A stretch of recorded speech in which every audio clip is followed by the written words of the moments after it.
அன்பான அழகான முக வசீகரம் உள்ள ரிஷபராசி. இந்த நவம்பர் மட்டும் ஒரு சூப்பர் நவம்பருங்க. ஏன்னா குரு அதிசாரம் நடந்துட்டு இருக்கு. அதே டைம் இந்த மாதம் குரு வக்ரமும் நடக்குது. அதான் November 11th December 5th 10th வரைக்குமே இந்த வக்ரம் நடக்குது. வக்ரம்னா அந்த குரு பகவான் திருப்பியும் பின்னோக்கி போறார். சரிங்களா? அதனால பயப்படுற விஷயம் இல்லை. ரிஷபத்துக்கு சனி பயிற்சி நடக்கல, ஆனால் சனி பகவான் பார்த்துட்டு இருக்காரு உங்கள் வீட்டை. ஸோ கொஞ்சம் பிரச்சனைகள் இருந்திருக்கும். ஆனால் மனசாட்சி தொட்டு சொல்லுங்கள், 4 மாதமாக கையில் நல்லா காசு நின்று இருக்கும். ஏன்னா குரு உங்கள் தனஸ்தானத்தில் இருந்தார், வீட்லேயும் சந்தோஷமாக இருந்திருப்பீங்க. சரியா? அந்த சந்தோஷம் நிலைக்கும். திருமணத்துக்கு பார்க்குறவங்களும் தாராளமாக பார்க்கலாம். அதாவது சார் இப்போதைக்கு ஒரு 6 மாதம் தள்ளி போடலான் இருக்கேன் சார், ஒரு தையில் பார்க்கலான் இருக்கேன் சார்னா நிறைய பேர் சொல்லுவாங்க. தை வரும்போது வரட்டும். இப்போ குரு பகவான் பார்த்துட்ருக்காரு, எல்லா நாளும் நல்ல நாள். கடன், அதாவது கடன் வெளியே கொடுத்துருந்தீங்கன்னா ரிஷபராசி வாங்கினதை விட அதிகமாக வெளியே கொடுத்துருப்பீங்க. அதை திருப்பி கேட்குறதுக்கெல்லாம் இது ரொம்ப பர்ஃபெக்டான டைம். அதை சனி பகவான் பார்க்கறதுனால அந்த செலவு ஏதாவது ஒரு தேவையில்லாத செலவில் போக வாய்ப்பு இருக்குது. அதனால் நேரம் நல்லா இருக்கும் போதே எதெல்லாம் இன்வெஸ்ட்மெண்ட் பண்ணிங்களோ அந்த காசை முடிஞ்ச அளவுக்கு வெளியே எடுக்கிறது நல்லது.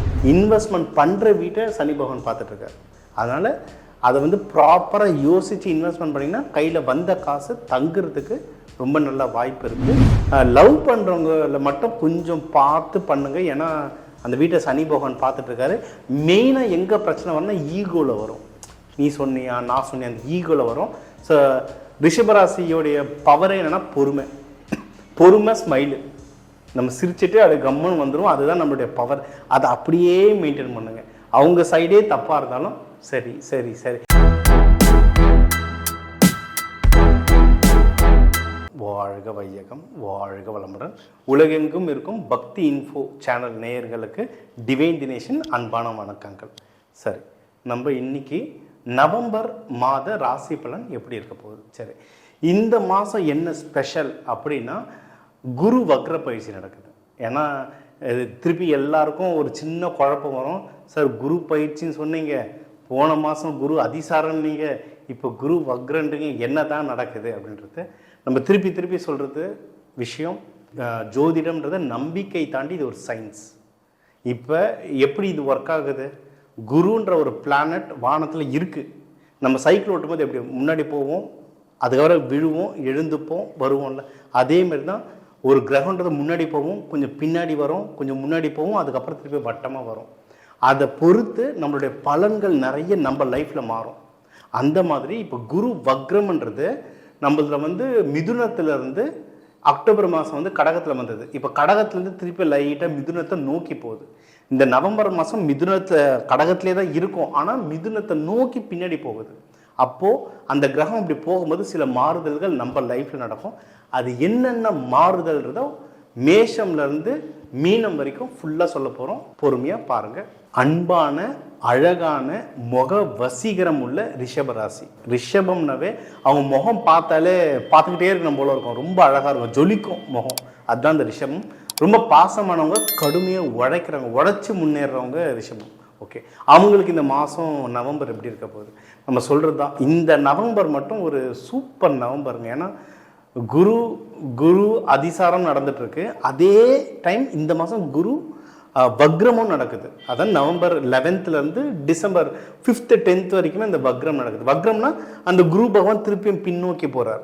சரிங்களா? அதனால் பயப்படுற விஷயம் இல்லை. வக்ரம்னா அந்த பேரை பார்த்து பயப்படுவோம், அப்படி இல்லை. அந்த கிரகம் பின்னாடி போகும்போது அந்த வக்ரம்னு சொல்லுவோம். சரிங்களா? இப்போ இதனால் என்ன ஆகும்னா நம்ம ஒரு குரு பகவான் ஒரு 3 வீட்டை தான் பார்க்குறாரு அப்படின்னு இருந்ததுன்னா, இப்போ ஒரு 5, 7, 9 இதை குரு பார்க்குறாருன்னா, இப்போ திருப்பி பின்னோக்கி போகிறதுனால ஒரு 6 வீட்டை பார்ப்பார்.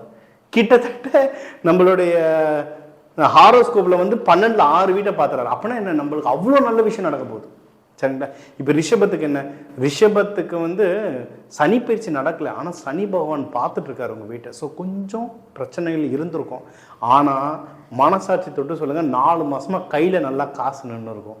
ஏன்னா குரு உங்கள் தனஸ்தானத்தில் இருந்தார், வீட்லேயும் சந்தோஷமாக இருந்திருப்பீங்க. சரியா? அந்த சந்தோஷம் நிலைக்கும். ஆனால் பயப்படுறதுக்கு எதுவும் இல்லை, அந்த சந்தோஷம் நிலைக்கும். கையில் வந்து காசு எப்போவுமே இருக்கும். ஆனால் பார்த்து செலவு பண்ணுங்கள். ஏன்னா சனி பகவான் பார்க்கறதுனால பார்த்து செலவு பண்ணுங்கள். இப்போ வந்து 3வது வீட்லேயும் இருக்கிறதுனால படிக்கிற பசங்க, எக்ஸாம்ஸ் எழுதுகிறவங்க தாராளமாக எழுதலாம், நிறைய வின் பண்ணலாம். அப்ராடுக்கு போகிறவங்க, ஜிஆர்இ, ஜிமேட், ஐஎல்ஸ், அப்ராட் போகிறதுக்கு எக்ஸாம் எழுதுகிறவங்க, கவர்மெண்ட் எக்ஸாம் எழுதுகிறவங்க, வேலைக்கு ப்ரமோஷன். ஏன்னா ரிஷப ராசிலாம் எப்படின்னா, ரிஷபம் பேருக்கு ஏற்ற மாதிரி மாடு மாரி உழைப்போம். ஆனால் ப்ரமோஷன் கையில் வருமானம் பார்த்தா நம்ம பக்கத்தில் இருக்குன்னு கொடுத்துருவாங்க. இதை வந்து நம்ம ஒரு பேட்டர்னாகவே நம்ம லைஃப்பில் பார்த்துட்ருப்போம்.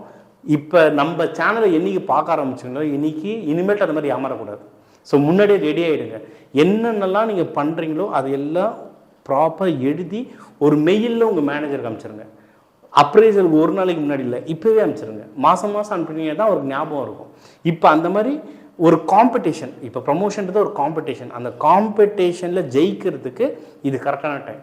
ஸோ இப்போவே போன ஃபினான்ஷியல் இயர் முடிஞ்சு ஒரு 6 மாதம் 9 மாதம் ஆகிடுச்சா, இது வரைக்கும் நீங்கள் என்னென்ன சாதிச்சிங்களோ ஒரு மெயிலை எழுதி உங்கள் மேனேஜருக்கு அனுப்புங்க. அடுத்த ப்ரமோஷனுக்கு உங்களுக்கு அது ரொம்ப யூஸ் ஆகும். எக்ஸாம்ஸும் ஜிஆர்இ, ஜிமேட்ல அப்படின்னா டேட் செலக்ட் பண்ணணும். நீங்கள் டேட்டு தள்ளி ஒரு ஜனவரியில் வந்தால் கூட பரவாயில்ல, ஆனால் புக் பண்ணுறது இப்போவே பண்ணுறாங்க. ஏன்னா இப்போ எனர்ஜி நல்லாயிருக்கு, குரு பகவான் பார்க்கறதுனால எனர்ஜி நல்லாயிருக்கு.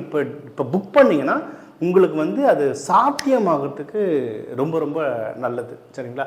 அதே மாதிரி உங்களது 3ஆம் வீட்டையும் அவர் குரு பகவான் பார்த்துட்ருக்காரு, 4ஆம் வீட்டையும் குரு பகவான் பார்த்துட்ருக்காரு. சரிங்களா? ஸோ இது எல்லாமே உங்களுக்கு நல்லது. திருமணத்துக்கு பார்க்குறவங்களும் தாராளமாக பார்க்கலாம். அதாவது சார் இப்போதைக்கு ஒரு 6 மாதம் தள்ளி போடலான் இருக்கேன் சார், ஒரு தையில் பார்க்கலான் இருக்கேன் சார்னா நிறைய பேர் சொல்லுவாங்க. தை வரும்போது வரட்டும், இப்போ குரு பகவான் பார்த்துட்ருக்காரு, எல்லா நாளும் நல்ல நாள். அதனால இப்போ வந்து ஒரு இனிஷியேட் பண்ணுங்க. அதாவது இப்போ மேட்ரிமோனியில் நான் அப்லோட் பண்ண ப்ரொஃபைல் பிக்சர்னால் இப்போவே போட்டுருங்க. பார்க்க ஆரம்பிக்கிறது தையில் கூட பண்ணிக்கலாம். ஆனால் அதுக்கான வேலைகளை இப்போவே ஆரம்பிச்சிட்டிங்கன்னா குரு பகவான்றது எப்படின்னா ஒரு விஷயத்தை அவர் வந்து பெருசாக்குவார். அதனால தான் முழு சுப கிரகம்னு சொல்கிறோம். நீங்கள் வந்து ஒரு 10 அடி எடுத்து வச்சிங்கன்னா ஒரு 100 அடி உங்களை முன்னாடி கொண்டு போவார். அதுதான், அதனால தான் முழு சுப கிரகம். ஸோ நீங்கள் கல்யாணத்துக்கு தேவையான ஒரு எஃபோர்ட் இப்போ எடுத்து வைங்க, சல்லுன்னு உங்களை மேலே தூக்கிட்டு வருவார். இல்லை உங்களுக்கு 6 மாதம் 1 வருஷம் கழிச்சு கல்யாணம் நடக்க போகுது, டேட்டு ஃபிக்ஸ் ஆகிடுச்சுன்னா நகை வாங்குறது இப்போவே வாங்கி வைங்க. இப்போ கொஞ்சோண்டு நீங்கள் வாங்கி வச்சோன்னா டக்குன்னு உங்களை மேலே தூக்கிட்டு வருவார். அந்த மாதிரி ஒரு நல்ல டைம். இன்னொன்று கடன், அதாவது கடன் வெளியே கொடுத்துருந்தீங்கன்னா ரிஷபராசி வாங்கினதை விட அதிகமாக வெளியே கொடுத்துருப்பீங்க. அதை திருப்பி கேட்குறதுக்கெல்லாம் இது ரொம்ப பர்ஃபெக்டான டைம். உங்களுக்கு வந்து பஞ்சபக்ஷி இதெல்லாம் பார்க்க தெரியும், தாராபலன்லாம் பார்க்க தெரியும்னா உங்களுடைய நாள் நேரம் பார்த்து கேளுங்க, உங்களுக்கு அது கிடைக்க அதிக வாய்ப்பு இருக்குது. சார் எனக்கு இதெல்லாம் தெரியலன்னா கீழே நம்ம நம்பர் இருக்குது, அதை பற்றி கிளாஸஸ்லாம் எடுத்துகிட்ருக்கோம், அதை கற்றுக்கோங்க. ஒரு எந்த நாளில் கேட்கணும், எந்த நேரத்தில் கேட்கணும் அப்படின்லாம் இருக்குது. நம்ம அது பிரகாரம் கேட்டிங்கன்னா கடனை திருப்பி வாங்கிட்டு நல்லது. நீங்கள் கடனை அடைக்கிறதும் அந்த நேரத்தில் அடைச்சிங்கன்னா கொஞ்சம் போட்டாலே அது சீக்கிரம் அடையும். அப்படி தான் ஒரு தெய்வத்தோடைய எனர்ஜி வேலை செய்யும். சரிங்களா?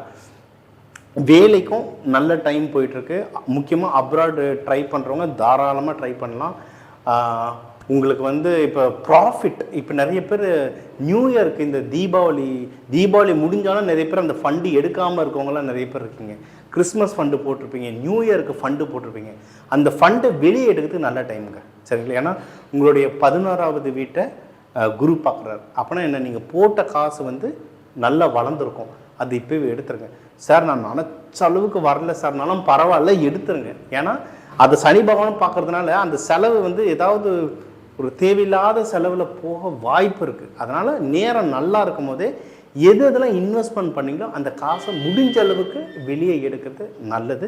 முழுசாக எடுக்க முடிஞ்சாலும் ஓகே, இல்லை முடிஞ்ச அளவுக்கு என்ன எடுக்கிறீங்களோ அது வந்து ரொம்ப நல்லதுங்க. ஸோ என்னென்ன நல்லா இருக்குது, பொதுவாகவே ரிஷபத்துக்கு லைஃப் நல்லாயிருக்கு, காசு கையில் தங்குற காசை ஒழுங்காக இன்வெஸ்ட்மெண்ட் பண்ணணும். ஏன்னா இன்வெஸ்ட்மெண்ட் பண்ணுற வீட்டை சனி பகவான் பார்த்துட்ருக்காரு. அதனால் அதை வந்து ப்ராப்பராக யோசித்து இன்வெஸ்ட்மெண்ட் பண்ணிங்கன்னா கையில் வந்த காசு தங்குறதுக்கு ரொம்ப நல்ல வாய்ப்பு இருக்குது. அண்டு இருக்கிற பிஸ்னஸ்லேயும் ப்ராஃபிட் இருக்குது, அந்த ப்ராஃபிட்டை வெளியே எடுங்க.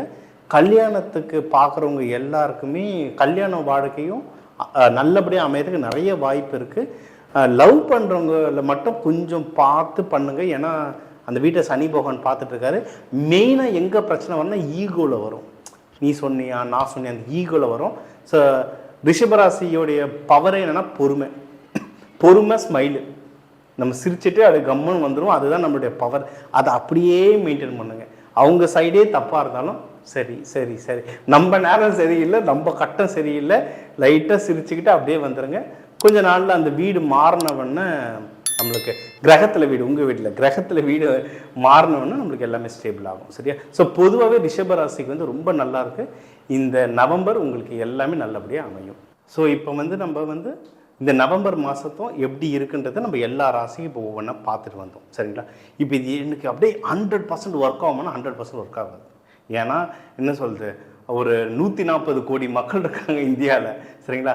உலகம் முழுக்க தமிழர்கள் இருக்காங்க. நம்ம சொன்னது வந்து பொதுவான ஜாதகம். இது வந்து அட்லீஸ்ட் ஒரு 60% ஒர்க் ஆகும். அப்போ மீதி 40% என்னன்னா உங்கள் தனிப்பட்ட ஜாதகம் பொறுத்து நிறைய விஷயம் மாறும்.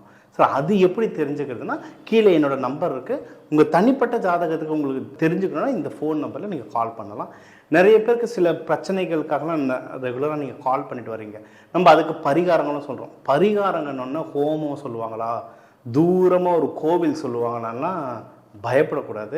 நிறைய விதமான பரிகாரங்கள் இருக்குது. உலகத்திலே பெஸ்ட்டு பரிகாரம் நம்ம சமையல் கட்டிலே இருக்குது. நம்ம தானியங்களை வச்சே வீட்டிலேருந்தே ஏகப்பட்ட பரிகாரம் பண்ணலாம். அதெல்லாம் நம்ம பாட்டிங்க நம்மளுக்கு பண்ணாங்க, இன்றைக்கி நம்ம மறந்துட்டோம், அவ்வளோதான். ஸோ நம்ம வீட்டிலேருந்தே பண்ணுற மாதிரி உங்களுக்கு சொல்கிறேன். ரொம்ப கஷ்டப்படுறவங்க ஒரு அளவுக்கு மீறி போகுது நம்ம தான் சில கோவில்கள் சொல்லுவோம்.